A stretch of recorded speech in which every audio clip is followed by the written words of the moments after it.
Hello, my self CK Yadav. मैं आज आप सबके लिए लाया हूँ IPC की कुछ प्रमुख धाराएं जो निम्नवत हैं। जैसा कि आप देखते हैं कि ऐसे बहुत सी घटनाएं हमारे आसपास होती हैं जिसमें से हम बहुत सी चीज़ों को समझ नहीं पाते। इसलिए आज मैं आप सब लोगों के लिए बहुत ही इम्पोर्टेंट IPC की धाराएं लाया हूँ जो IPC आपके क्लेट, UG क्लेट और LLB LLM के एंट्रेंस एग्ज़ाम के लिए काफ़ी महत्वपूर्ण है। तो आज हम सब लोग अपना पहला धारा देख रहे हैं जिसका वर्णन IPC के 307 में किया गया है, हत्या की कोशिश। जैसा आप सब जानते हैं कि कोई भी व्यक्ति यदि किसी की हत्या करने का प्रयास करता है तो उसके ऊपर धारा 307 अटेम्प्ट किया जाता है। और आप सबको पता होगा कि धारा 302 जो होता है वह हत्या का दंड होता है। मतलब यदि किसी व्यक्ति के द्वारा किसी दूसरे व्यक्ति का हत्या किया गया, उसे जान से मार दिया गया, तो वहाँ पर धारा 302 लगाया जाता है। धारा 376 की बात करें तो धारा 376 बलात्कार से संबंधित है, किसी लेडी के रेप से संबंधित है। और धारा 395 डकैती से संबंधित है। जैसे प्राचीन समय में डकैती हुआ करती थी, बड़े बड़े डाकू आया करते थे, लूट कर चले जाते थे, डरा धमका करके लूट लेते थे, तो उसे डकैती के श्रेणी में रखा गया है। धारा 377 की बात करें तो अप्राकृतिक कृत्य से संबंधित है। मतलब ऐसे वर्क, ऐसे काम जो आप प्राकृतिक रूप से उचित ना करें, उसे अप्राकृतिक श्रेणी में रखा गया है। और धारा 396 की बात करें तो यह डकैती के समय होने वाले हत्याओं के बारे में हमें परिचित कराता है कि जैसे ए व्यक्ति था, वह बी के घर डकैती के इरादे से गया, परंतु जब वह वहाँ पहुँचता है तो मजबूरन वश या यूँ कहें कि डकैती के दौरान वह उसकी हत्या, बी की हत्या कर देता है ए। तो इस दौरान जो ए पर धारा लगेगी वह 396 की लगेगी, ना कि 302 की। अगला है धारा 120 षड्यंत्र रचना। जैसे आप लोग देखते हैं ना कि आपके आसपास कुछ ना कुछ नई नई हत्या के षड्यंत्र रचते रहते हैं, या ऐसे कोई षड्यंत्र रचते रहते हैं कि इसको अपहरण कर लिया जाए, या ऐसे विभिन्न प्रकार की मानसिकता या हानि पहुंचाने के बारे में जो भी योजना बनाई जाती है, षड्यंत्र रचा जाता है, उसके लिए धारा 120 लगाई जाती है।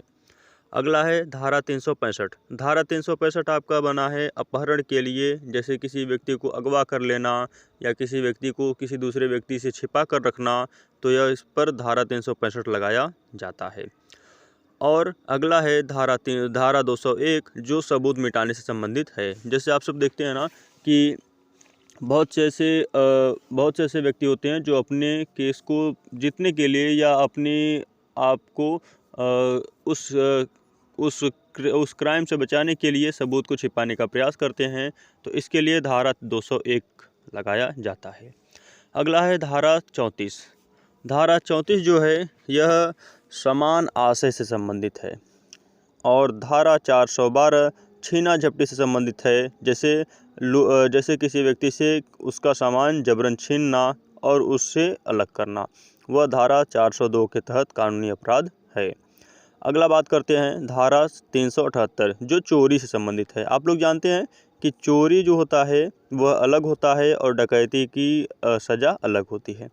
चोरी जो है वह आपका 378 में वर्णन किया गया है, और जो डकैती है वह 395 में वर्णन किया गया है। और अगला है धारा 141।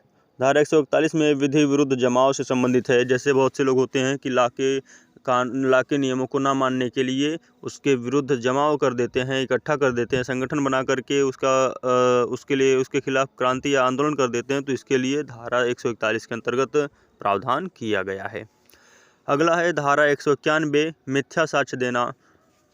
जैसे होता है कि मान लीजिए ए ने बी को मारा और इसको सी ने अपनी आँखों से देखा, लेकिन वह एक के खिलाफ न जाने के कारण वह मिथ्या साक्ष्य दे दे या झूठ सबूत दे दे। इस पर क्या होगा, तो उसे इस धारा के तहत, धारा 191 के तहत उस सी को भी सज़ा हो सकती है। धारा 300 की बात करें तो हत्या करने से संबंधित है। जैसा कि हमने पहले ही देखा, हत्या करने की कोशिश यहाँ ऊपर सबसे दिया है, हत्या करने की कोशिश के लिए 307 है, और हत्या का जो दंड है वो 302 में है और 300 में हत्या करने से संबंधित है। 309 की बात करें तो आत्महत्या की कोशिश। आप लोग जानते हैं ना कि बहुत से लोग ऐसे होते हैं जो अपने जीवन को एकदम से समाप्त समझते हैं और वो आत्महत्या करने की कोशिश करने लगते हैं, तो उसके लिए भी आपको कानूनी दंड देने का प्रावधान है। अगला है धारा 310 ठगी से संबंधित। पहले समय में ठगी प्रथा हुआ करती थी, इसको समाप्त कर दिया गया था कर्नल सलीमन के द्वारा, लेकिन आज ठगी प्रथा को रोकने के लिए जो कोई भी व्यक्ति ठगी करता है, किसी दूसरे व्यक्ति से ठगता है, उसे लूटता है, तो उसके तहत धारा 310 के तहत उसे सजा होती है। 312 के तहत है गर्भपात करना।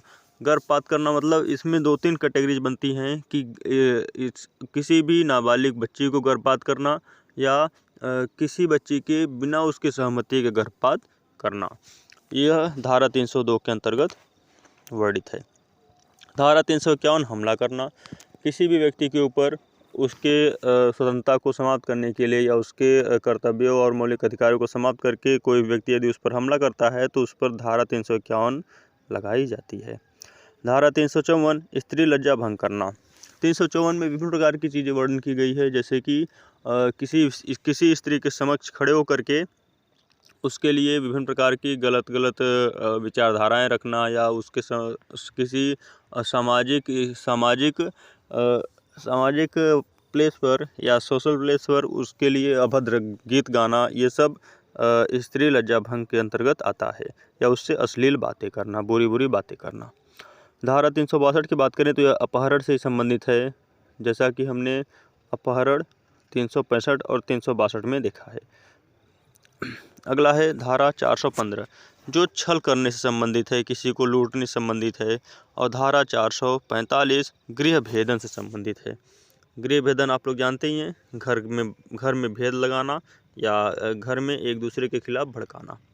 अगला है धारा 494 पति पत्नी के जीवन काल में पुनः विवाह से संबंधित है, कि कब पति या पत्नी अपने जीवन में दूसरी विवाह कब कर सकता है। धारा 499 जो बहुत ही महत्वपूर्ण है वह मानहानि का है। धारा 499 जो है वह बहुत ही महत्वपूर्ण माना जाता है, क्योंकि सभी जो हमने धाराएं पढ़ी, यदि वह व्यक्ति इस धारा को प्रमाणित करने में अक्षम हो जाता है या कोई व्यक्ति कोई गलत कार्य नहीं किया है और उसके ऊपर विभिन्न प्रकार के इल्ज़ाम लगाए गए हैं और यदि वह झूठा पाया जाता है, सभी सबूत उसके खिलाफ नहीं पाए जाते हैं, तो वह सामने वाला व्यक्ति 499 के तहत मानहानि का केस जाहिर कर सकता है।